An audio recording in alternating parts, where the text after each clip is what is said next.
Pokemon Legends ZA has the highest potential out of any of the new Pokemon games to date. With a full new battle system in the works, and the potential for post-game content couldn't be any higher. You see, Pokemon Legends Arceus is my favorite Pokemon game to date, and to say I'm not excited would be a lie, but I'm also a little bit nervous. I thought Pokemon Scarlet and Violet were great games, but were really held back by Game Freak's rushed development, and this time around, though it seems as though Game Freak has heard her pleas and decided to slow down, I hope that this is a good sign of things to come. So let's talk about how Pokemon Legends ZA has the potential to be the greatest Pokemon game of all time, and let's start with the battle system. Now, Game Freak and the Pokemon Company are no strangers to gimmicks such as Mega Evolution, Z-Moves, Dynamax, and many more, but this is the first time I would argue that they really have changed a core mechanic in the franchise. Last time they did something similar to this was the Let's Go game, and it went all too poorly, to say the least. Even though I think the games were great and really fun, but even then, it wasn't even a huge change. It was just changing the wild Pokemon, how you catch them, and you no longer battled them anymore. People really did not like that at all. This time, in Pokemon Legends ZA, the entire battle system had been reworked, from being turn-based to being real-time combat. A change many people have been actually wanting for a while, and I think this change can be exciting if done right, but it also has the highest chance of being this game's biggest downfall. You see, real-time combat requires smooth gameplay, and we actually saw how smooth Scarlet and Violet ran on the Switch 1. Pokemon Legends ZA, of course, will be launching on the Switch 2 and Switch 1, but I hope they at least optimize it for the Switch 1. If not, it's going to be really, really messy, I feel, and it won't be able to reach its full potential. But if the system is done right, this could be one of the most fluid and active Pokemon battling we've ever seen. No more waiting around for turns, no more waiting around for insanely long battle animations. It could be just constant action-paced.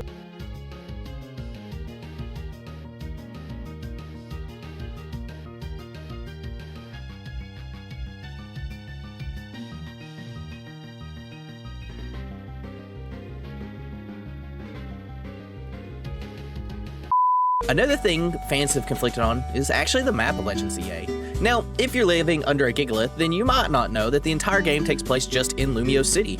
Now, at first glance, you might think this isn't great because Lumio City, while being big in X and Y, but is it actually big enough to be a full game? Well, we have to keep in mind that this city has been expanded upon, making it far more dense than what it was in X and Y. You see, big maps also aren't always the way to go, and a perfect example of this is actually seen within the Five Nights at Freddy's game, funny enough. Five Nights at Freddy's security breach map was like really, really huge, and it was also extremely buggy, but the bigger thing is it was incredibly empty. Fast forward to their next game that just came out not long ago, Secrets of the Mimic, their map was really, really small compared to security breaches, but it was condensed and it made the game itself so much better and it felt more alive.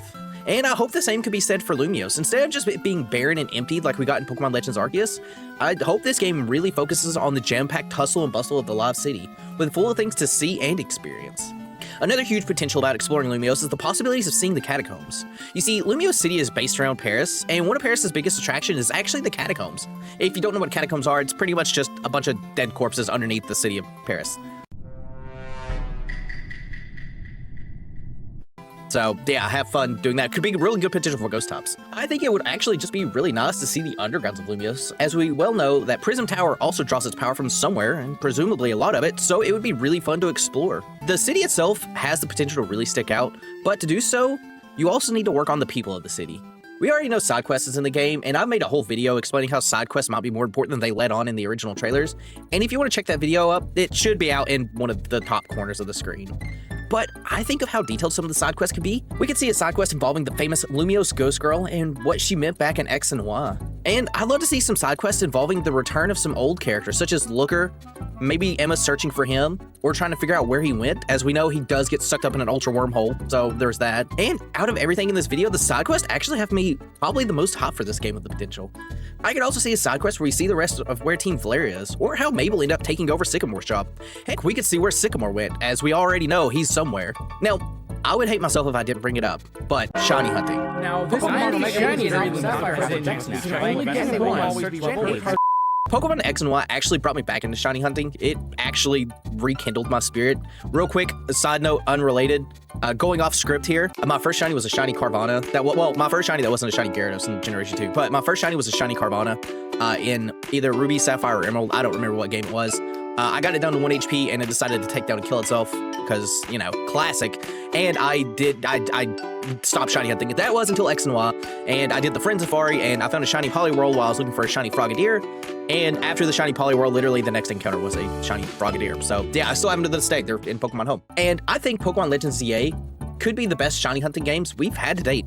Chain fishing could come back in some sort of way, which, if you don't know, is considered to be probably one of the most broken shiny hunting methods ever, if not being the most broken.